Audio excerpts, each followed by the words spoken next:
Salut à tous, c'est Cathy et je vous retrouve aujourd'hui pour une nouvelle vidéo. Je vais vous expliquer comment voyager en sac à dos.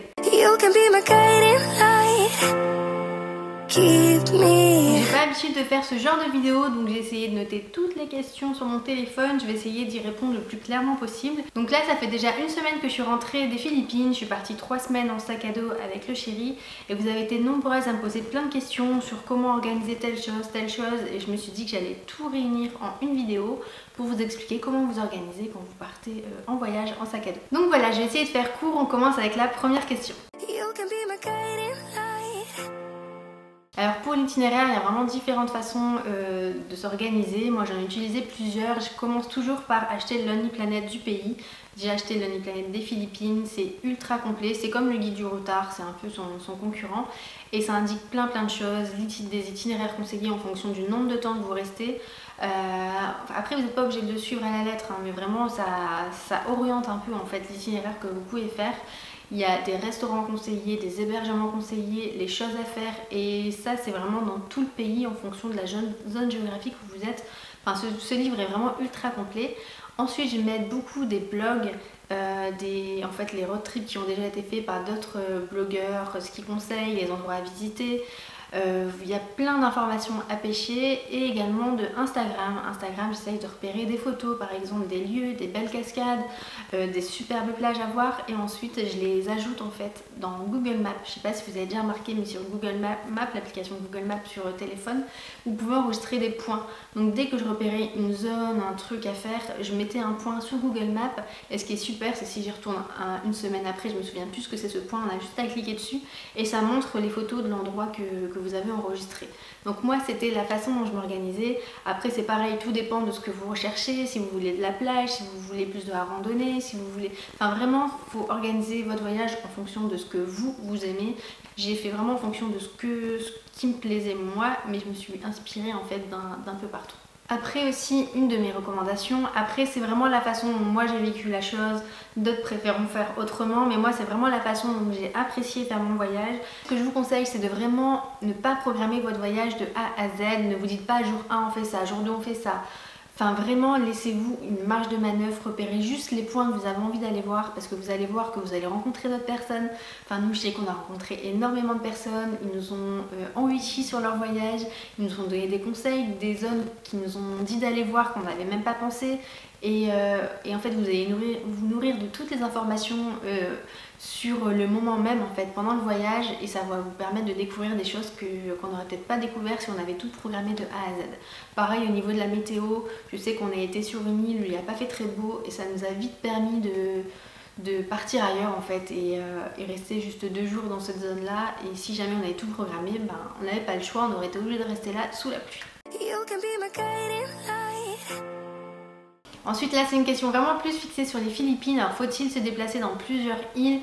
J'ai envie de vous dire évidemment que oui, si vous allez aux Philippines, essayez de faire un maximum d'îles, pas trop non plus parce que vous allez voir que le trajet prend énormément de temps, mais essayez de vous déplacer le plus possible, surtout si vous voyagez en sac à dos, c'est vraiment l'occasion de découvrir vraiment les Philippines.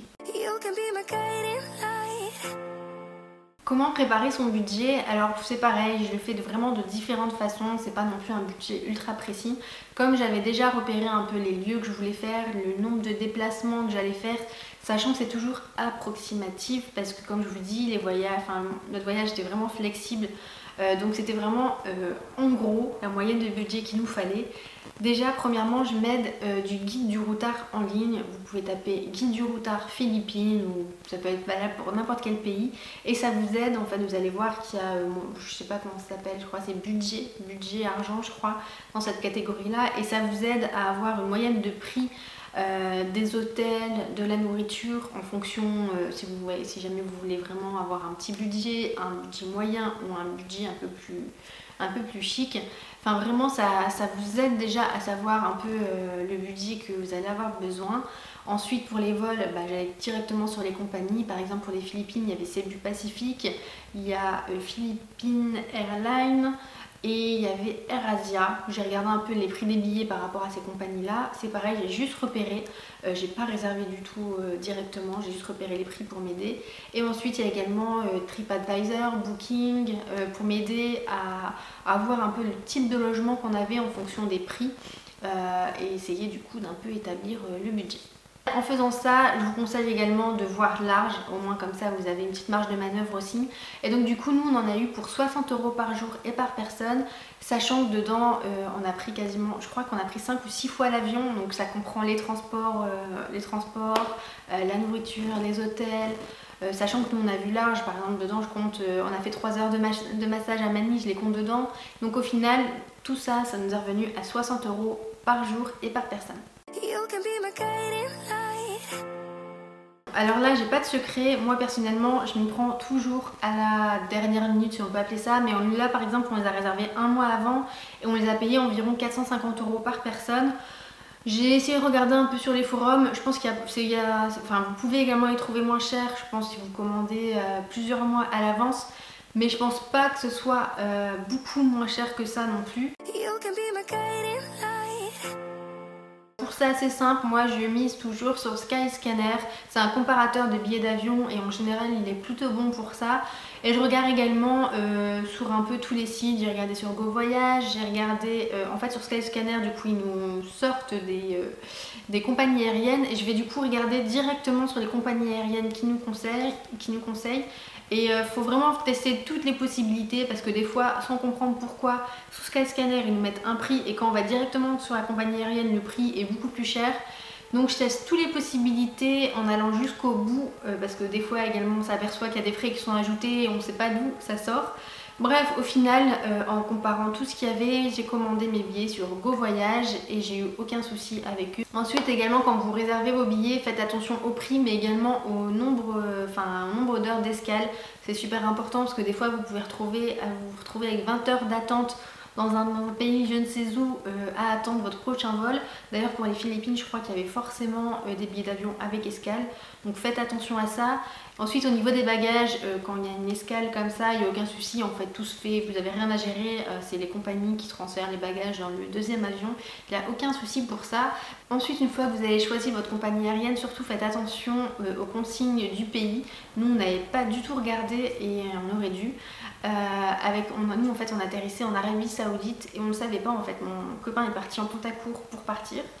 À Paris, il s'est retrouvé en Pontaccourt et en fait ils n'ont pas voulu nous laisser embarquer s'il avait ce Pontaccourt. Donc on s'est retrouvé dans les magasins de l'aéroport, donc il n'y avait que des magasins de luxe, à devoir acheter un pantalon, sinon ils ne voulaient pas nous laisser embarquer parce que là-bas les consignes étaient très strictes en Arabie Saoudite.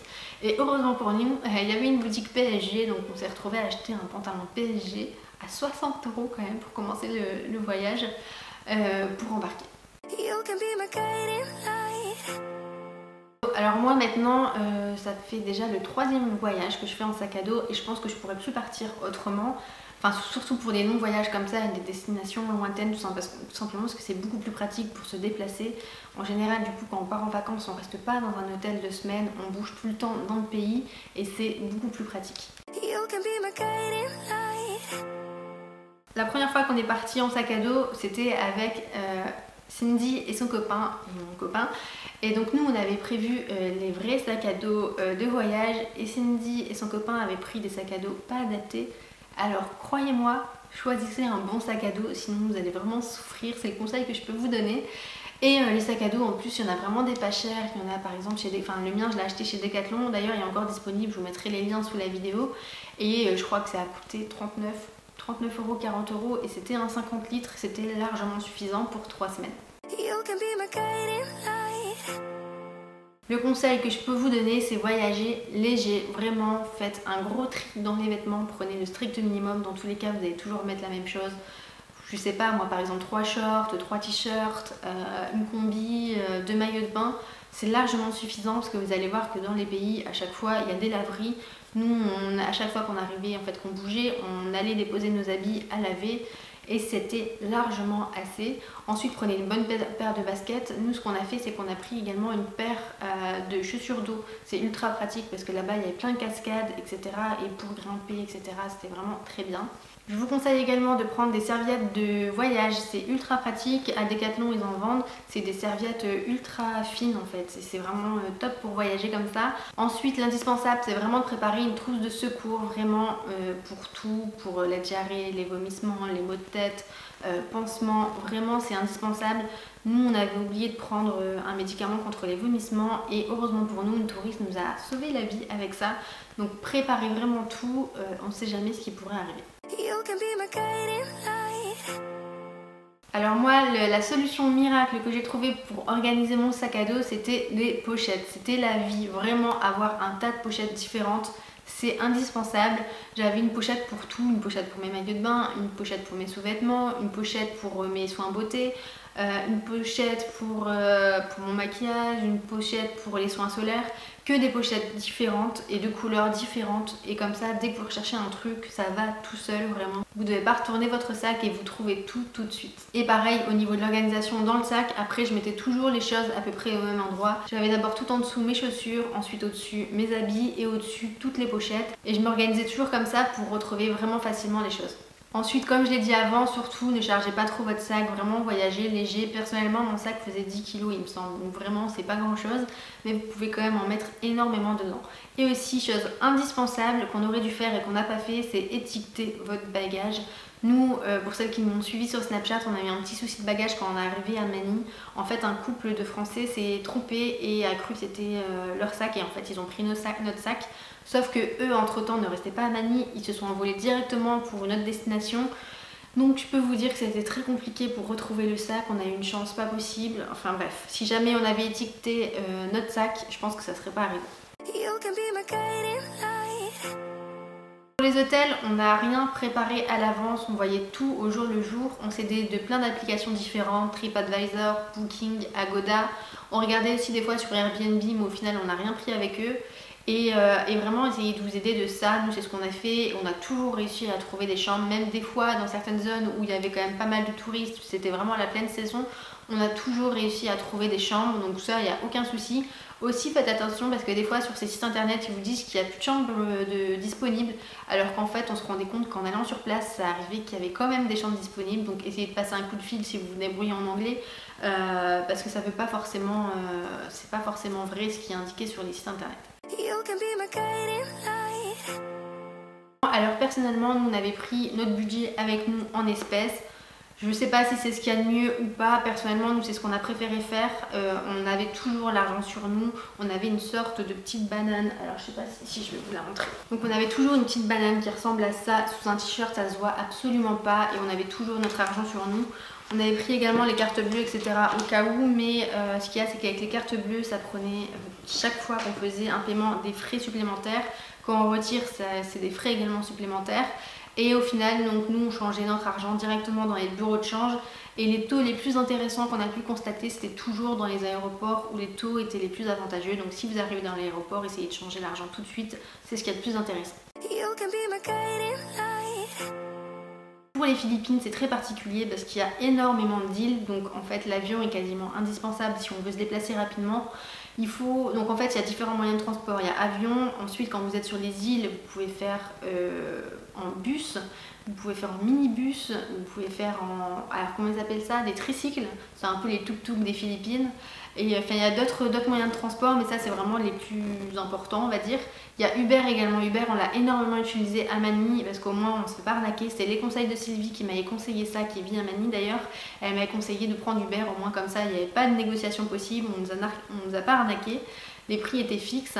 Au final, quand vous vous déplacez, il faut compter en général une journée de perte dans les transports. Ça prend énormément de temps de se déplacer entre chaque île.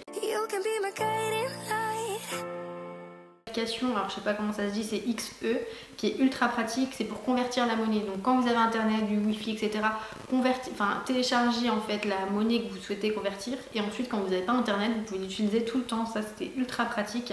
Ensuite, il y a les applications pour les hôtels, Booking, Agoda, TripAdvisor. Ça, je l'avais tout le temps. Booking, j'aimais bien regarder dessus. Et ensuite, je regardais les vraies photos sur TripAdvisor. Parce que TripAdvisor, c'est les photos prises par des gens comme nous, en fait, des touristes. Ensuite, l'application Maps.me, indispensable. Maps.me, c'est le GPS que vous pouvez utiliser tout le temps sans internet. Il faut juste télécharger la map avant de partir.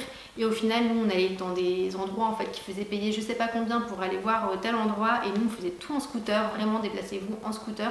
C'est vrai que je ne l'ai pas dit tout à l'heure, dans les modes de transport, il y a le scooter, on l'a utilisé quasiment tout le temps pour bouger. Et ensuite, l'application qu'on a tout le temps utilisée aussi, c'était WhatsApp pour parler avec nos proches, pour pas que ça nous coûte une fortune. Il y a l'application Uber également, mais pour appeler un Uber, il fallait absolument le Wi-Fi, mais des fois on se trouvait dans je ne sais pas quel endroit de la ville.